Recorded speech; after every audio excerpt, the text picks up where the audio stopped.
Hey friends, welcome back to my channel, or welcome if it's your first time here.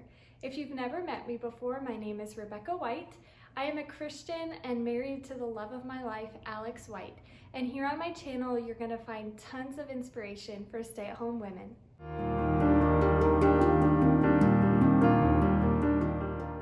We all know that in the last several months, grocery prices have been rising like crazy. And if you're anything like me, at one point or another, it has probably overwhelmed you or stressed you out a little bit.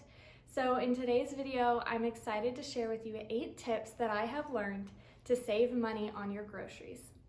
All right, so tip number 1 is really the foundation of saving money on your groceries, and it is to have a set budget that you are going to stick to every single month. If you don't already have a grocery budget set, I would recommend going back through your receipts if you have them, or your bank statement, and just add up the total amount of money that you spent in the past month on your groceries.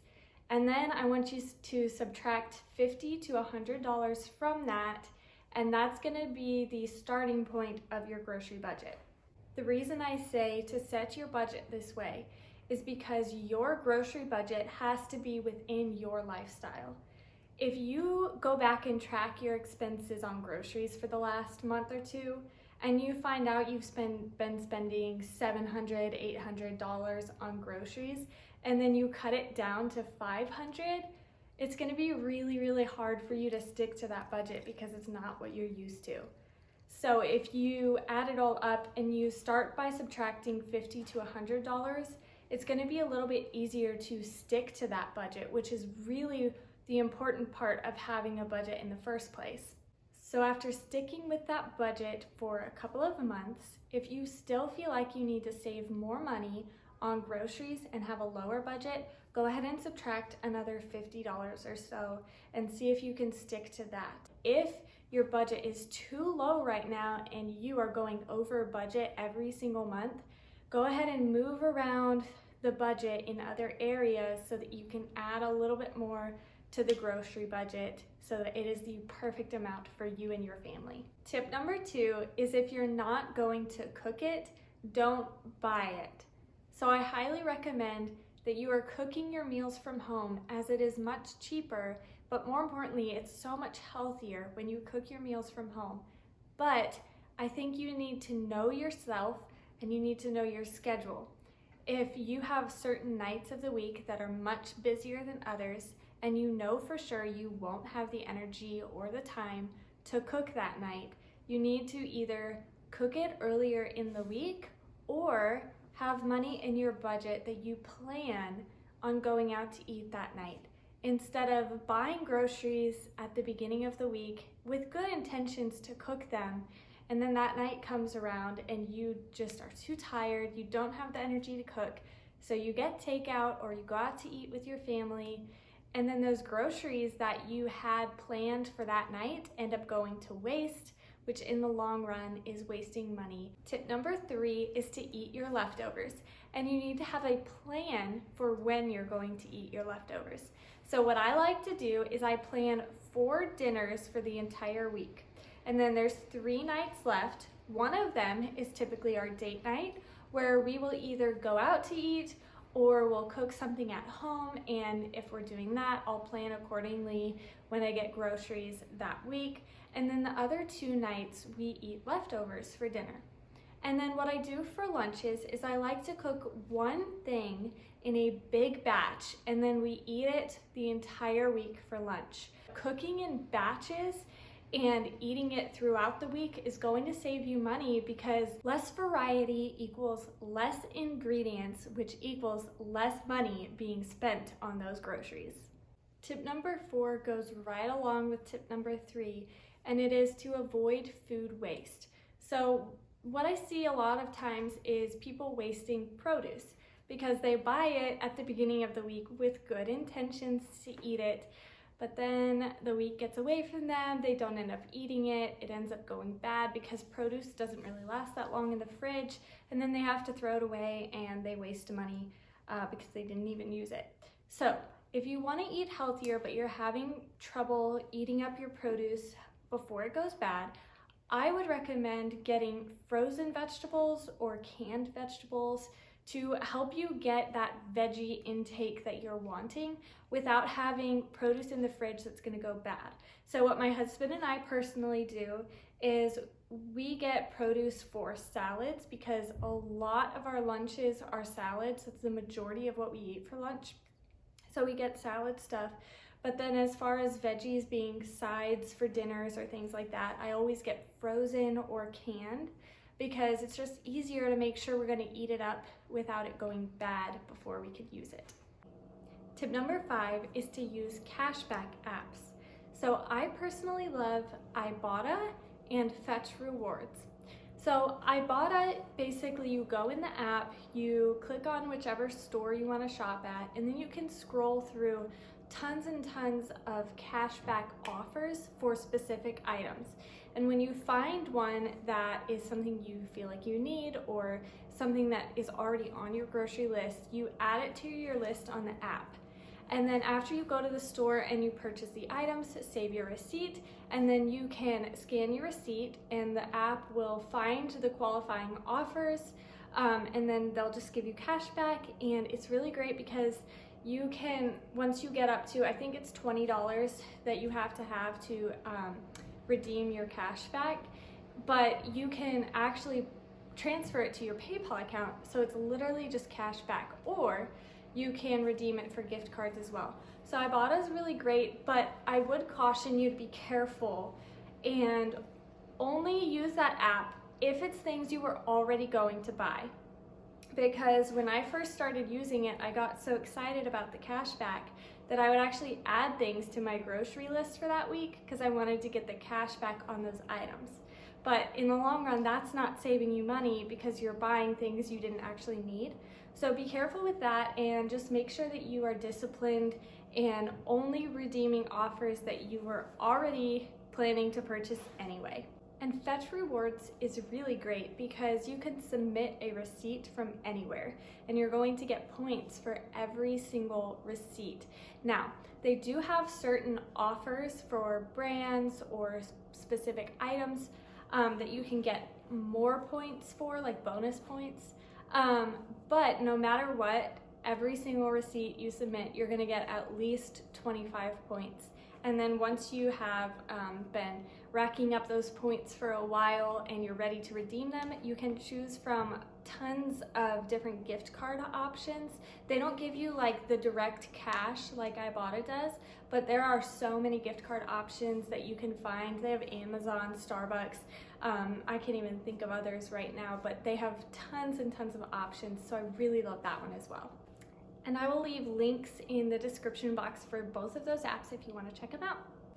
Tip number 6 is to always have a freezer or shelf-stable meal available for the days where you're really tired and you don't feel like cooking, the days where you're tempted to go out for fast food, something that's really quick and easy to prepare. Like for instance, what I've been doing lately is I try to keep a bag of pre-cooked meatballs in the freezer, whether it be homemade or store-bought, some frozen veggies, maybe some frozen sweet potato fries, something that's just super easy to throw in the oven and cook really quickly so that when I'm tempted to go out for fast food, I know that I have an easy meal to prepare that's gonna save me money and also keep me from eating something unhealthy that I'm gonna regret later.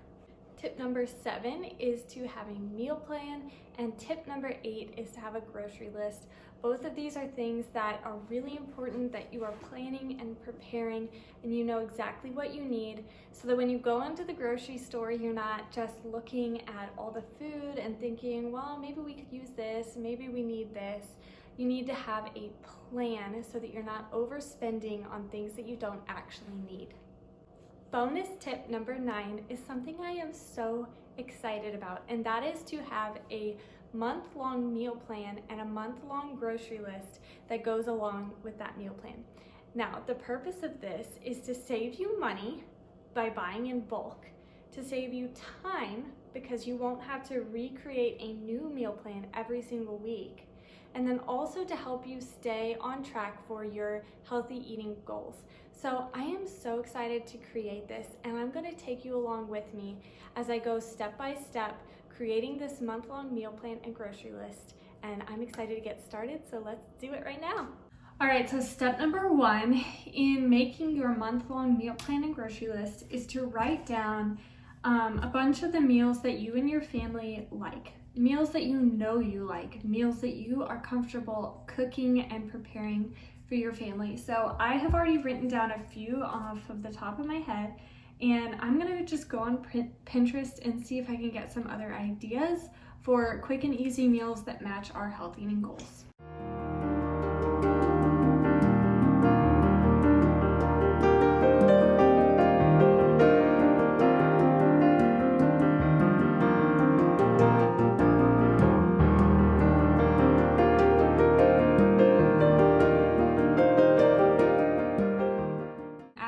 If I need any more meals, I'll do a little bit more research and try to find some ideas, but I want to be careful with new recipes. I want to mostly stick to things that I already know we like.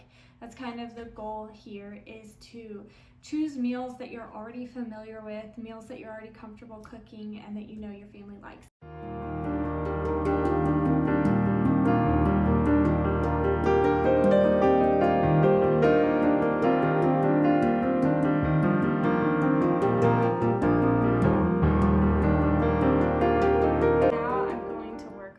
Grocery list and just writing down all the things that we need for all of these meals. And then as well as that, I include our toiletries and household supplies into our grocery budget. So I'm also going to be adding that type of thing to the grocery list for the month-long grocery list. So I'm going to get started on that right now.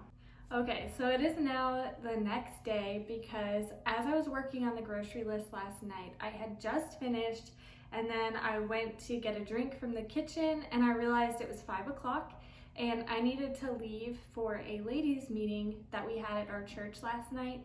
So I had to get ready really quick and head out the door, so I wasn't able to finish filming.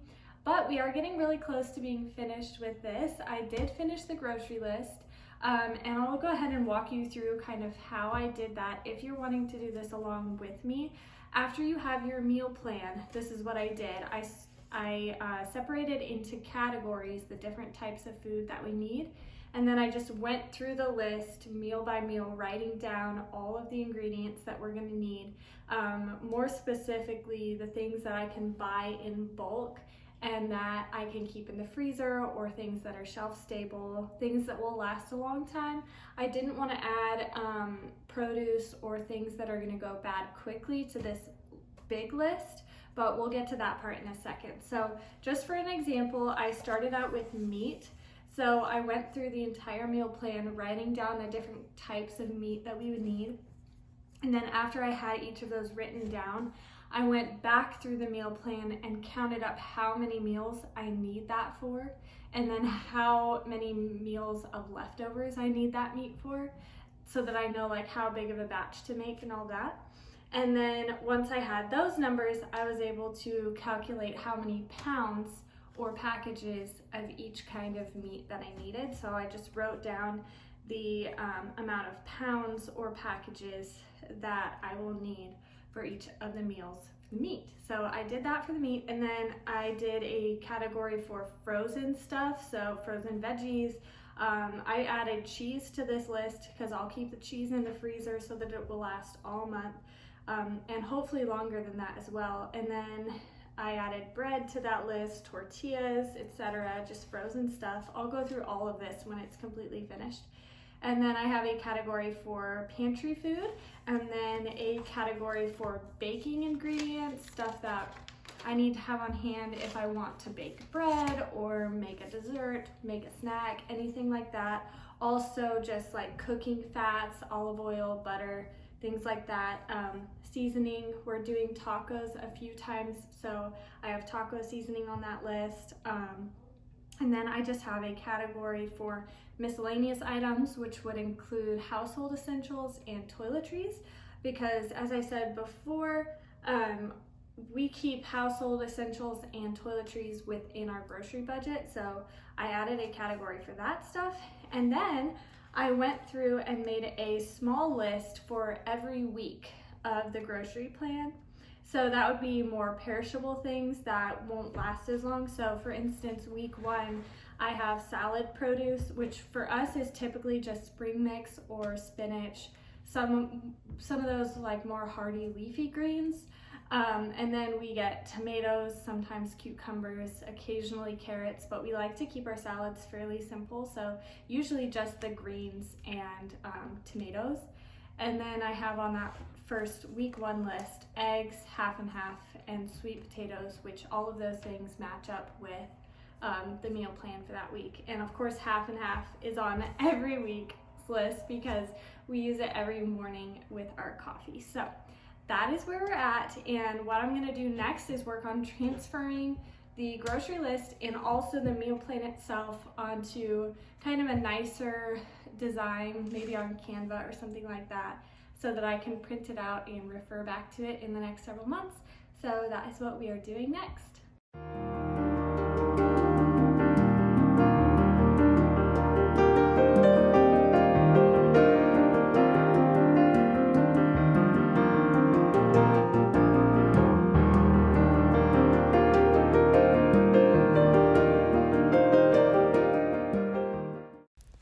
So here is how the grocery list turned out, and I have separated it into different categories. Here is the meat, so I have that category there, and then I have the frozen food, and then household essentials and miscellaneous, and then over here I have all the pantry food, and I also left space to write down some of the other things that I might have forgotten.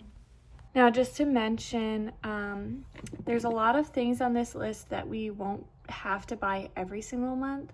Like for instance, razors, deodorant, that stuff will last more than a month, but I went ahead and added it on here. And then just every week before I go grocery shopping, or I'm sorry, every month before I go grocery shopping, I'll just take inventory of what I have.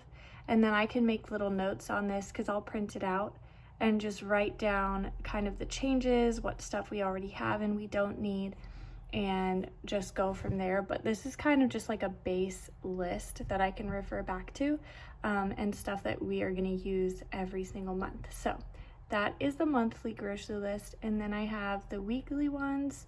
So I have week 1, week 2, week 3, week 4, with all of the things that we'll need for each week that's more perishable.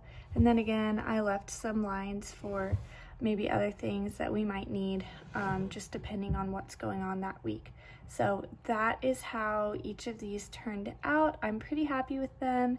And again, I will leave links down below if you're interested in downloading any of these and printing them off for yourself. And if you have any questions as far as recipes go, just comment down below and I can send you recipes for any of those things as well. So that is where we are at. Well, that is all I have to share with you today. I will keep you updated in the next month or two to let you know how the meal plan is working out and any changes that I might make, as I'm sure it's not perfect at the moment since this is my first time ever doing this. But thank you so much for watching. I hope you enjoyed, and I truly hope this was helpful for you. If it was, please like the video and subscribe to my channel if you're new here. I upload new videos every single Friday, so stay tuned for that, and I will see you next time. Bye!